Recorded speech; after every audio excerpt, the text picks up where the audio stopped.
Chapter number 6 triangles examples from our NCERT book. आज हम chapter number 6 triangles के examples NCERT book से करेंगे। एनसीईआरटी में स्टूडेंट्स बहुत ही सिंपल एग्जांपल्स दिए हुए हैं और मैं कोशिश करूंगा उनको और सिंपल तरीके से आप लोगों को समझाने। आपको सिर्फ वीडियो को एंड तक ध्यान से सुनना है, फुल कॉन्सेंट्रेशन के साथ। अपना पेन और पेपर साइड में रख दीजिए, सिर्फ अपना कॉन्सेंट्रेशन और अटेंशन इस वीडियो में रखिए। आप वीडियो को एंड तक सुनेंगे तो आपको सारे एग्जाम्पल्स बहुत ईजिली समझ में आ जाएंगे। और एग्जाम्पल्स अगर अच्छे से समझ में आ जाएंगे तो क्वेश्चंस करने में हमें कोई डिफिकल्टी नहीं होगी। हम एग्जाम्पल्स को दो पार्ट्स में करेंगे। ये हमारा पार्ट नंबर 1 है। पार्ट नंबर 2 हम नेक्स्ट वीडियो में करेंगे। Example number 1, if a line intersect sides AB and AC of a triangle ABC at D and E respectively and is parallel to BC, prove that AD upon AB is equal to AE upon AC। Students देखिए, किसी भी question को करने के लिए हमें उस question को एक बार जरूर पढ़ना चाहिए, और एक बार पढ़ने से भी नहीं समझ में आए तो 2-3 बार पढ़ना चाहिए।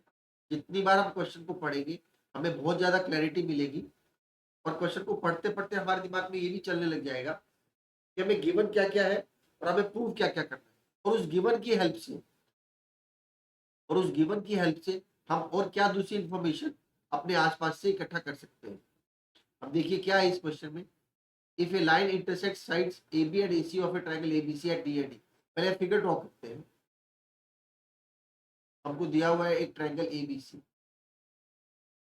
ABC एक ट्रायंगल दिया हुआ है। देखिए जैसे जैसे फिगर में दिया हुआ है, जैसे जैसे क्वेश्चन में दिया हुआ हम लोग वैसे वैसे triangle ABC, AB and AC are two sides and D and E are respectively points। और AB पर एक पॉइंट D है और AC पे एक पॉइंट E है।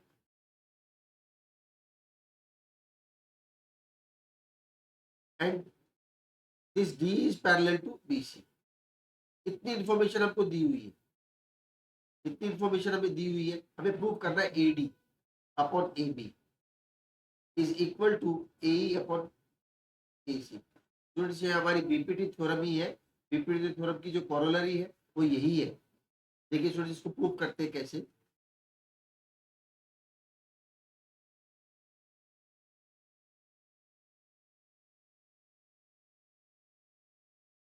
Since in triangle ABC, since DE is parallel to BC, that is given to us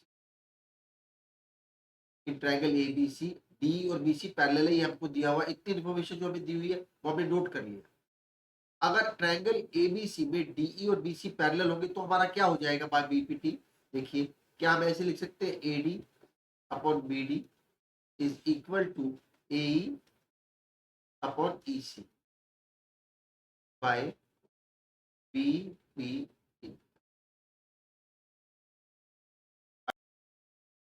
अब इसको हम दो पार्ट्स में करते हैं, दो केसेस बनाते हैं इसके। देखिए क्या दो केसेस होंगे।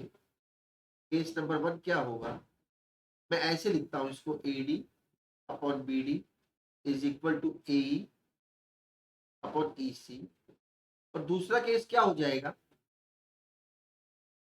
मैं इसको रिवर्स करके रेसिप्रोकल करके लिखता हूँ, BD upon AD is equal to EC upon AE। मैं दोनों साइड्स में 1 ऐड करता हूँ, देखते हैं हमें क्या रिजल्ट मिलता है। AD upon BD plus 1 is equal to AE upon EC plus 1। Here also BD upon AD plus 1 is equal to EC upon AE plus 1। देखिए अगर 1 ऐड करेंगे तो उधर क्या बच जाएगा, AD plus BD upon BD is equal to AE plus EC upon EC। इधर भी ऐड करते हैं, BD plus AD upon AD is equal to EC plus AE upon AE। Figure को ध्यान से देखिए, AD और BD को मिलाकर क्या हमारा AB बच जाएगा। AD और BD को अगर ऐड करेंगे तो हमें AB मिल जाएगा। हमने लिखा AB अपॉन BD इधर देखिए ए और ईसी को मिलाएंगे तो क्या हमें एसी मिल जाएगा, ए और ईसी को ऐड करेंगे तो हमें एसी मिल जाएगा, एसी मिल जाएगा। हमें स्टूडेंट्स इस क्वेश्चन में ये प्रूव नहीं करना है, हमें इस क्वेश्चन में क्या प्रूव करना है वो देखते हैं। बीडी और एडी को देखिए, बीडी और एडी को अगर आप देखते हैं तो हमें ए भी मिल जाएगा और एडी नीचे आ जाएगा डिनोमिनेटर में। हियर ईसी एंड एई को ऐड करेंगे तो हमें एसी मिल जाएगा और एई डिनोमिनेटर में। हम इसको रिवर्स करके लिख लेते हैं, रेसिप्रोकल कर लेते हैं, हमें मिल जाएगा AD upon A B is equal to A upon A C. हमें प्रूव यही करना है, हम क्वेश्चन में केस 2 ही करके आएंगे, लेकिन मैंने आपको ये पार्ट इसलिए बताया, केस 1 इसलिए बताया क्योंकि हमें कभी कभी ये प्रूव करना भी आ सकता है। इसको भी रिवर्स करके लिख सकते हैं। तो हमारा क्या हो जाएगा स्टूडेंट्स, इस क्वेश्चन से हमें क्या रिजल्ट मिलेगा, बाय बीपीटी हमें ये पता है if a line is drawn parallel to one side of a triangle then AD upon BD is equal to AE upon EC होता है, लेकिन AD upon AB is equal to AE upon AC भी होता है, या इसका reverse भी होता है, या BD upon AB is equal to EC upon AC भी होता है, या इसका रिवर्स भी होता है। तो हमने यही प्रूव किया आज इस क्वेश्चन में, हमने प्रूव किया है, लेकिन इन रिजल्ट्स को हम as a PPT theorem use भी करते हैं क्वेश्चंस को सॉल्व करने के लिए, तो इस बात का ध्यान रखिए। एग्जांपल नंबर 2, एबीसीडी से ट्रेपीजियम। हमको स्टूडेंट्स एक फिगर दिया हुआ है, एबीसीडी एक ट्रेपीजियम है, एबीसीडी। ट्रेपीजियम का क्या मतलब होता है, जिसमें दो साइड्स पैरेलल होती है। ट्रेपीजियम एक पॉलीगॉन है जिसकी दो साइड्स पैरेलल होती है, इसमें दिया है एबी और बीसी पैरेलल है। E and F are points on non parallel side AD and BC. E AD और बीसी नॉन पैरेलल साइड है, जिसमें पॉइंट्स ई और एफ रेस्पेक्टिवली दिया हुआ है, such that E F is parallel to A B. हमें ये भी दिया हुआ है कि ए बी और ई एफ पैरेलल है, so that A E upon E D is equal to B F upon F C. ये भी बहुत इजी क्वेश्चन है। देखिए हमें दिया गया ट्रेपीजियम है ए बी सी डी, जिसके अंदर A B side D C side के पैरेलल है और ई एफ भी ए बी के पैरेलल है। देखिए ए बी डी सी के पैरेलल है और ए बी के पैरेलल ई एफ भी है, A B E F parallel है और A B D C parallel है। इस बात से एक हमें बहुत इंपॉर्टेंट बात पता चल जाएगी जो हमें याद भी होनी चाहिए। हमने 9th क्लास में पढ़ा है, lines parallel to the same line और पैरेलल टू ईच अदर। जैसे कि मान लीजिए ये हमारी लाइन एल है और एक लाइन हमारी एम है, ये दोनों लाइन्स पैरेलल दी हुई है, L M N are parallel, और एक लाइन क्यू जो है वो हमारी एल और क्यू के एल की पैरेलल दी हुई है। दो लाइन से एल और एम, दो लाइन से एल और एम जो दोनों पैरेलल है, और एक लाइन क्यू जो है वो एल के पैरेलल है। उस केस में क्या होगा, क्यू जो है वो एम के भी पैरेलल हो जाएगा। रीजन क्या होता है, lines parallel to the same line are parallel to each other. Lines parallel to the same lines are parallel to each other. इस क्वेश्चन में भी वही थ्योरम यूज करेंगे, वही प्रॉपर्टी यूज करेंगे। हम सबसे पहले एसी को ज्वाइन करते हैं। एसी को ज्वाइन करने के बाद आप देखेंगे हमें दो ट्रायंगल मिल गए, triangle ADC and triangle ABC. After joining AC, we will get two triangles ADC and triangle ABC. अभी हम क्वेश्चन को सॉल्व करेंगे, सॉल्यूशन देखते हैं। इन ट्रायंगल ADC, हम सब पहले ट्रायंगल लेते हैं ADC। इस ट्रायंगल को देखिए आप, AB EF के पैरेलल है और AB DC के पैरेलल है, तो क्या हमारा EF जो है वो DC के पैरेलल हो जाएगा। AB is parallel to DC given and AB is parallel to EF given. So EF is parallel to DC, and if EF is parallel to DC, then EP is also parallel to DC because EP is a part of EF. Now in triangle EDC,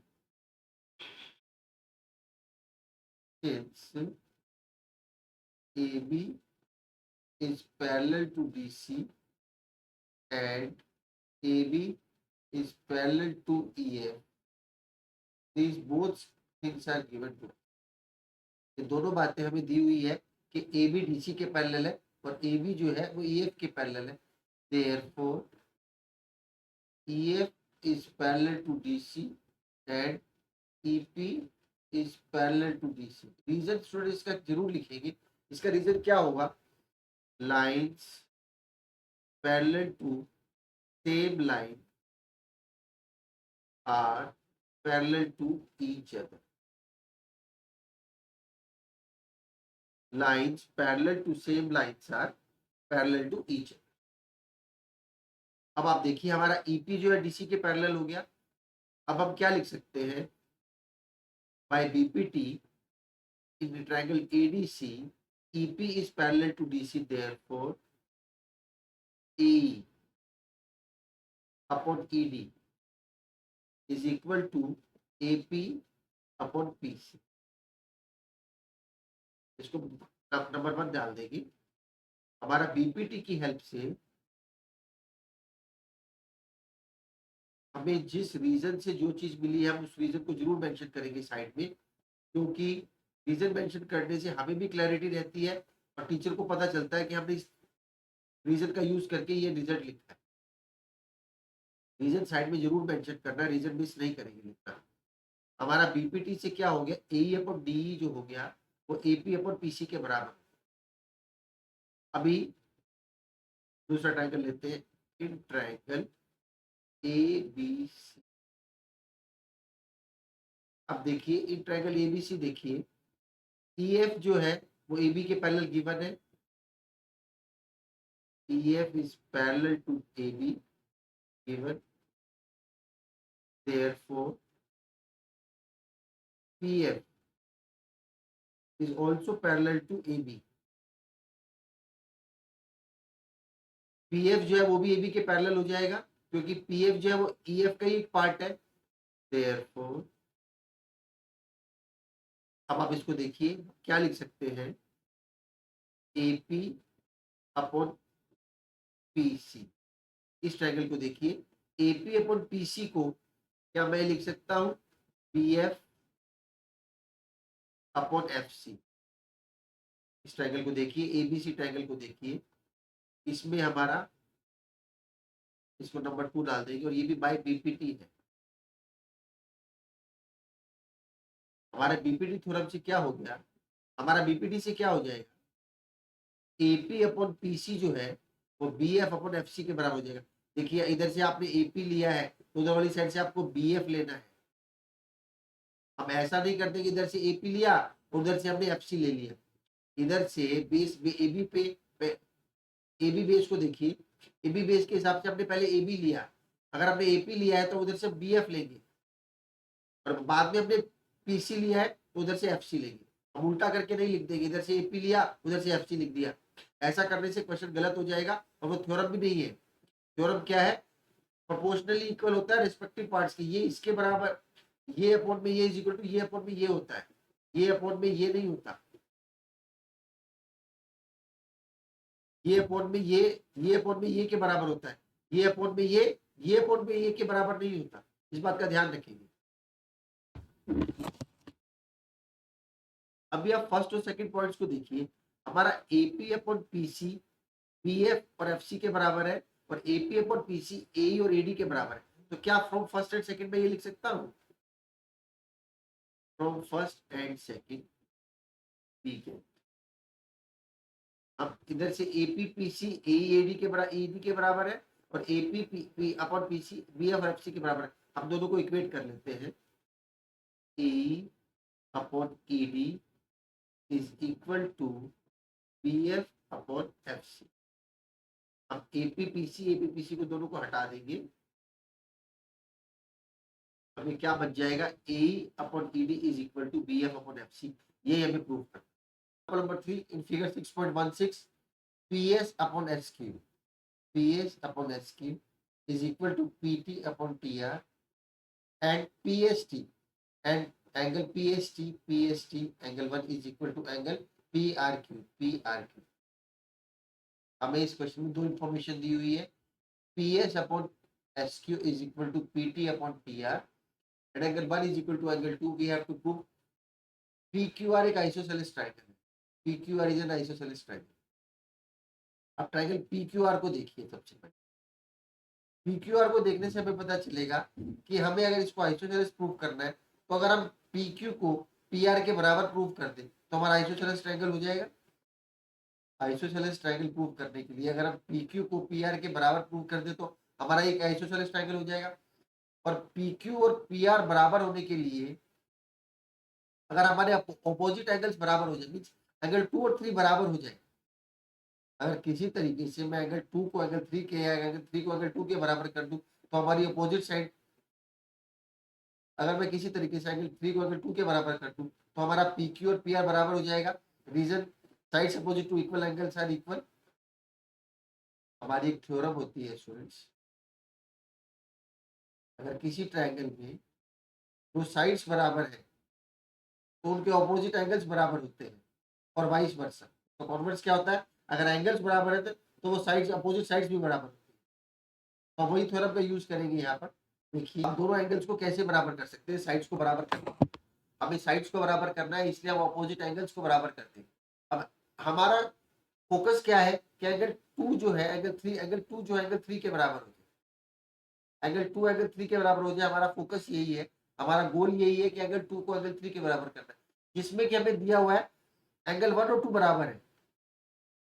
1 और 2 बराबर दिए हुए हैं, 2 को 3 के बराबर करना है। अगर मैं किसी तरीके से 1 और 3 को भी बराबर कर दूं, 1 2 के बराबर है, और अगर 1 और 2 को 1 और 3 को बराबर कर दूं तो 3 और 2 बराबर हो जाएंगे।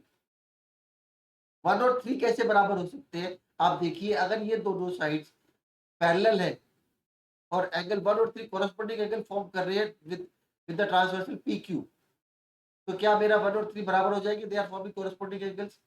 तो हमारे को हमें क्या करना है, हमें ST को QR के पैरेलल प्रूव करना है। अगर हम किसी तरीके से ST को QR के पैरेलल प्रूव कर दें तो एंगल 1 और 3 बराबर हो जाएंगे। 1 और 3 बराबर होने से क्या होगा, 3 और 2 बराबर हो जाएंगे, क्योंकि 1 और 2 बराबर दिए हुए हैं। और 3 और 2 बराबर होने से अपोजिट साइड्स बराबर हो जाएगी, और अपोजिट साइड्स बराबर होने से PQR will be N isosceles triangle. देखिए सबसे पहले क्या करते हैं, हम देख अगर इस इंफॉर्मेशन का यूज करें तो हम ST और QR को पैरेलल लिख सकते हैं by converse of BPT, by converse of BPT। देखिए इन ट्रायंगल PQR, हमने PQR ट्रायंगल लिया, हमें इंफॉर्मेशन क्या दिया हुआ है, PS upon SQ is equal to PT upon TR, that is given to us. ये इंफॉर्मेशन हमें दी हुई है। अगर हमारा PS upon SQ is equal to PT upon TR है, तो क्या मैं therefore ST is parallel to QR लिख सकता हूं by converse of BP by converse. Students BPT और कॉन्वर्स ऑफ BPT में कंफ्यूज नहीं होना है। BPT में क्या होता है, पैरेलल दिया होता है, पार्ट्स को प्रोपोर्शनली बराबर लिखना होता है, दिस इज BPT। और कॉन्वर्स में क्या होता है, पार्ट्स प्रोपोर्शनली बराबर दिए होते हैं, साइड्स को पैरेलल लिखते हैं, दिस इज कॉन्वर्स। तो इसमें पार्ट्स प्रोपोर्शनली बराबर दिए हुए हैं, हमने साइड्स को पैरेलल लिख लिया।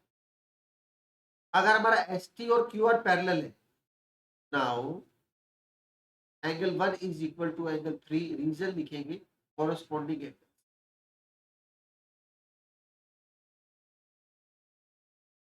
रीजन क्या होगा, कॉरेस्पॉन्डिंग एंगल्स।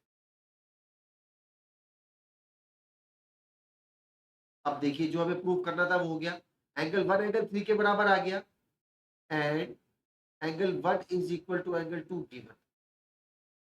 हम स्टूडेंट्स ट्रायंगल के स्टूडेंट्स हम एंगल का नाम जो उसने दिया है वो भी यूज कर सकते हैं, और हम अब फिगर में अपनी मर्जी से अपनी चॉइस का एंगल 1 और 2 नाम या कोई भी नाम लिख सकते हैं। उससे क्या होगा, हमें यहाँ पे कंफ्यूजन नहीं होगा और हमें क्लैरिटी ज्यादा रहेगी। लेकिन फाइनल आंसर में हम वही नाम यूज करेंगे जो फिगर में या क्वेश्चन में दिया हुआ है। लेकिन क्वेश्चन को सॉल्व करने के लिए, कुछ प्रूव करने के लिए हम 1 2 3 4 की हेल्प ले सकते हैं, जिससे कि हमें बहुत ज्यादा क्लैरिटी रहती है। एंगल 1 एंगल 2 के बराबर आ गया, एंगल 1 एंगल 3 के बराबर है, और एंगल 1 एंगल 2 के भी बराबर है, एंगल 1 एंगल 3 के बराबर है, एंगल 1 एंगल 2 के भी बराबर है। Therefore angle 2 is equal to angle 3 from first and second. From first and second we can write angle 2 angle 3 के बराबर है। अगर एंगल 2 एंगल 3 के बराबर है, therefore P Q is equal to P R हो जाएगा। Reason, sides opposite to equal angles are equal.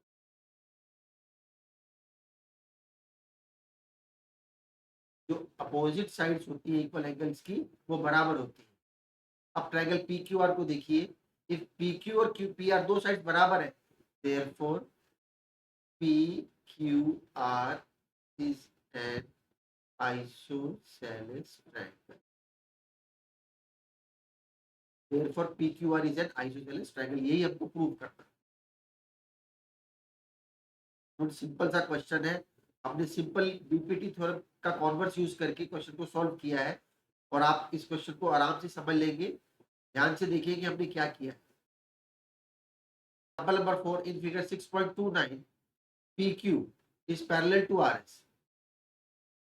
हमें PQ और हमें PQ और RS पैरेलल दी हुई है।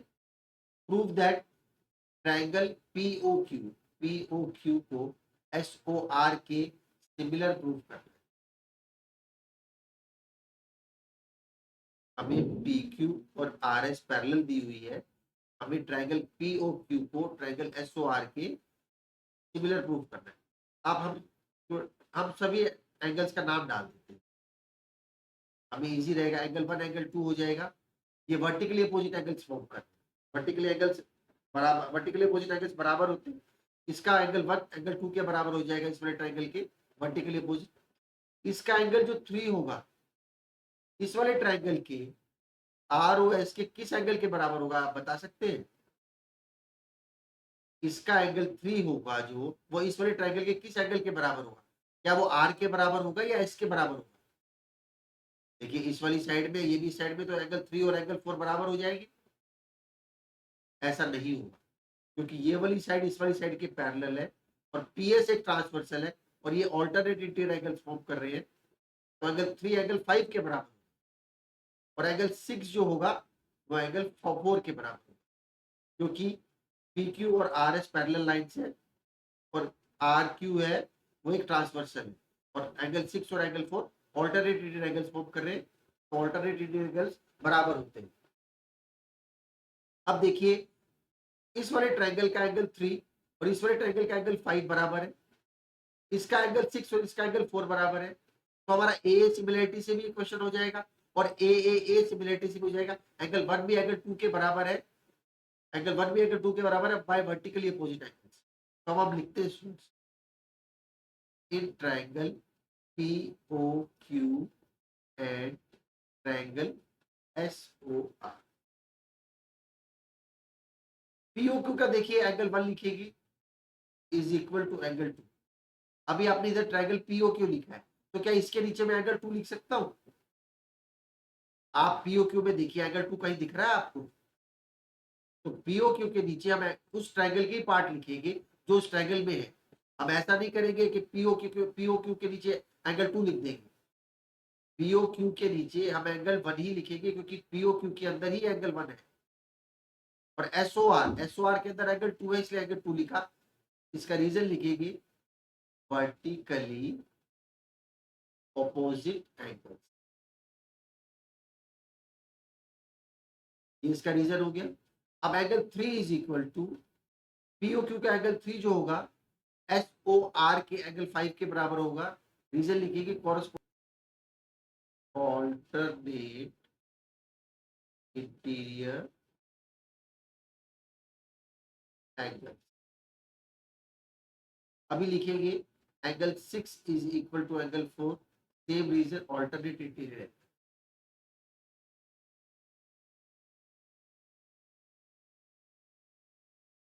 अब देखिए एंगल 1 एंगल 2 के बराबर है, एंगल 3 एंगल 5 के बराबर है, एंगल 6 एंगल 4 के बराबर है।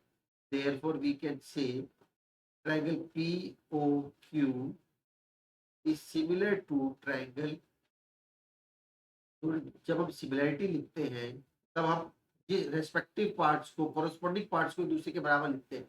इस वाले ट्रायंगल का पी इस वाले ट्रायंगल के किसके बराबर है? इसका पी एस के बराबर है, तो इधर हम एस लिखेंगे। इधर पहले पी लिखा है तो इधर पहले एस लिखेंगे। इधर पी किसके बराबर है वो उस पार्ट का नाम आएगा। हम पी की जगह अगर इधर हमने पी लिया है तो इधर हम आर नहीं लिख सकते हैं। इधर अगर हमने पी लिया है तो इधर हम आर नहीं लिख सकते हैं। उसका रीजन ये हम कोरस्पॉन्डिंग पार्ट्स को बराबर लिखते हैं सिमिलैरिटी करने के टाइम। अब इस वाले ट्रायंगल का ओ उस वाले ट्रायंगल के किसके बराबर है? ऑफ कोर्स ओ के बराबर है, हमने ओ लिख दिया। इसका क्यू किसके बराबर है? उसके आर के बराबर है। एक तो बात ये भी हो सकती है या रिमेनिंग बच क्या गया वही लिखना पड़ेगा। अगर आपने दो पार्ट डिसाइड कर लिए तो तीसरा तो ऑब्वियसली जो बचा हुआ रिमेनिंग पार्ट होगा वही लिखेंगे। बाय ए सिमिलैरिटी, तो हमें जो प्रूव करना था हमें वही मिल गया। Triangle POQ is similar to triangle SOR. तो स्टूडेंट्स हमारा पार्ट 1 यहीं पर एंड होता है एग्जांपल्स का। हम पार्ट 2 नेक्स्ट वीडियो में करेंगे। I hope you have understood the video. अभी आपको क्या करना है, आप अपना पेन और पेपर उठाएंगे, अपने एक्सरसाइज खोलेंगे, एग्जाम्पल्स को वन बाय वन जो एग्जाम्पल्स मैंने कराए हैं विदाउट एनी हेल्प आप अपने आप से सॉल्व करेंगे। अपने आप से सॉल्व करने में आपको कोई डिफिकल्टी होगी तो आप अपने सॉल्यूशन को याद करेंगे। मुझे कमेंट करके बताइए आपको वीडियो कैसा लगा। कोई क्वेरी हो तो भी आप मुझे सेंड कर सकते हैं, कमेंट में बता सकते हैं। और अगर आपको वीडियो समझ में नहीं आया तो आप वीडियो को एक बार, दो बार, तीन बार ध्यान से देखिए। आप जितनी बार देखेंगे आपको बहुत ज़्यादा क्लैरिटी मिलेगी। उसके बाद भी अगर आपको कोई प्रॉब्लम है, please I am always ready to help.